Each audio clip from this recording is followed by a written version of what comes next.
Hello प्यारे बच्चों, जब हम फिज़िक्स, केमिस्ट्री और मैथ में न्यूमेरिकल्स सोल्व करते हैं तो हमारे सामने नैनो, माइक्रो, मिली, सेंटी, गीगा, फेम्टो, फर्मी, टेरा, पिको, इस तरह के वर्ड्स बहुत आते हैं।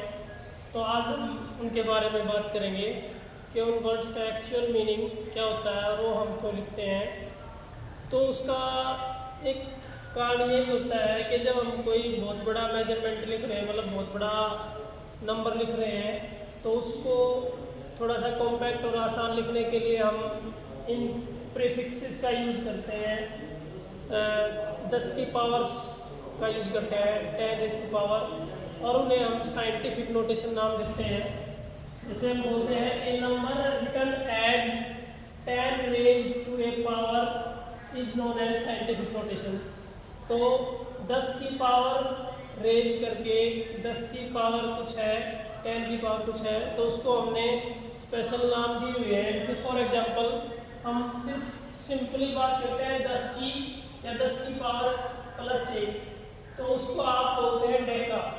और अगर आप उसका रेसिप्रोकल कर देते हैं 1/10, उसे आप लिख सकते हैं 10 की पावर -1 या 10⁻⁻1, उसको आप बोलते हैं डेसी। उसका सिंबल होता है सिंपल डी।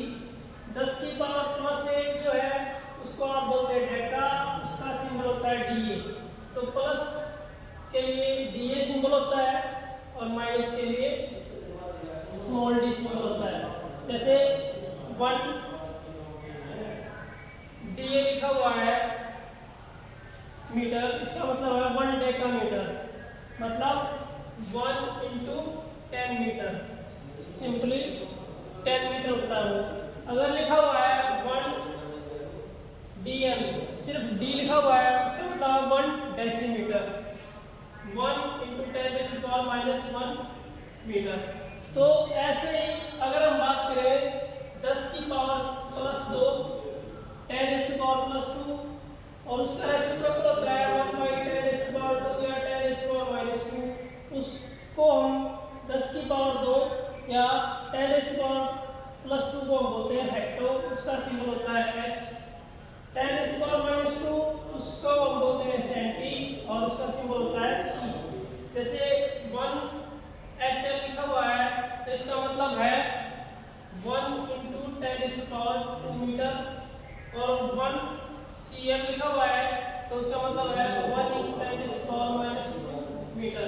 मतलब 1 सेंटीमीटर को आप मीटर में कन्वर्ट करना चाहते हैं तो C जो सिंबल है इसका, उसका मतलब होता है 10⁻²। C का मतलब होता है 10⁻²। तो जो 10⁻² पॉजिटिव्स हैं वो यहाँ लिखी हुई है, जो 10⁻² नेगेटिव्स हैं वो यहाँ लिखी हुई है। और पॉजिटिव के लिए ये प्रीफिक्सेस होते हैं आपके 10⁻+6 है मेगा, 10⁻⁻6 है माइक्रो, मेगा के लिए कैपिटल M और माइक्रो के लिए ये म्यू। 10⁻⁹ है उसके लिए गीगा, 10⁻⁻9 है उसके लिए नैनो। गीगा के लिए आपका सिंबल होता है कैपिटल G, और नैनो के लिए सिंबल होता है आपका स्मॉल n। 10⁻12 है उसके लिए होता है टेरा, और -12 है उसके लिए होता है पिको। टेरा को हम कैपिटल T सिंबल और पिको को स्मॉल p।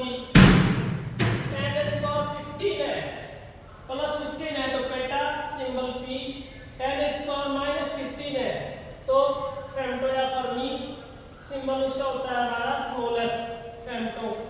10⁻18 अगर है पावर तो उसके लिए होता है एक्सा, कैपिटल E, और -18 है तो उसके लिए होता है एक्टो, स्मॉल e। ऐसे ही 10⁻21 है, प्लस के लिए जेटा, सिंबल होता है कैपिटल Z, और -21 है तो जेक्टो और उसके लिए सिंबल होता है स्मॉल z। 10⁻24 है योटा, सिंबल होता है कैपिटल Y, और -24 है उसके लिए आपका होता है योक्टो, सिंबल होता है स्मॉल y। अब इनका बेनिफिट क्या होता है, जैसे कहीं पर आपका लिखा हुआ है इन सब को याद करने का या सीखने से फायदा क्या होता है, तो जब हम न्यूमेरिकल सोल्व करते हैं तो हमारा कॉन्फिडेंस हाई रहता है, हमें बहुत सारे सिंबल्स का पता है। तो जैसे मान लो वहाँ पर 1 pm लिखा हुआ है, इसका मतलब 1 पिकोमीटर मीन्स 1 × 10⁻⁻12 मीटर। तो पिकोमीटर से डायरेक्ट मीटर में कन्वर्ट हो गया। तो ये आपका जो हमारा SI सिस्टम ऑफ यूनिट्स है उसमें power of 10 as a multiplier use किया जाता है, जिसमें इस मल्टीप्लायर इसे बोलते हैं मल्टीप्लायर, इसे बोलते हैं कोफिशिएंट। जैसे हम एक नंबर ले हमने यहाँ पर लिखा हुआ है mass of earth. Mass of earth approximately इतना बड़ा नंबर है 5972 फॉलोड बाय 21 जीरोस। उसको हम सिंपल फॉर्म में ऐसे लिख देते हैं 5.972 × 10⁻24 किलोग्राम। तो इसकी जगह आप 24 की जगह सिंपली ये लिख सकते थे y किलोग्राम 5.97। तो इससे हमें क्या बेनिफिट मिलता, तो ये नंबर जो इतना बड़ा था उसको आपने सिंबल के साथ इतना छोटा लिख दिया। तो ये था हमारा एक छोटा सा फिजिक्स का टॉपिक, जो फिजिक्स में भी और केमिस्ट्री में भी जब हम न्यूमेरिकल सॉल्व करते हैं तो हमारे काम आता है। Thank you everyone, have a nice day.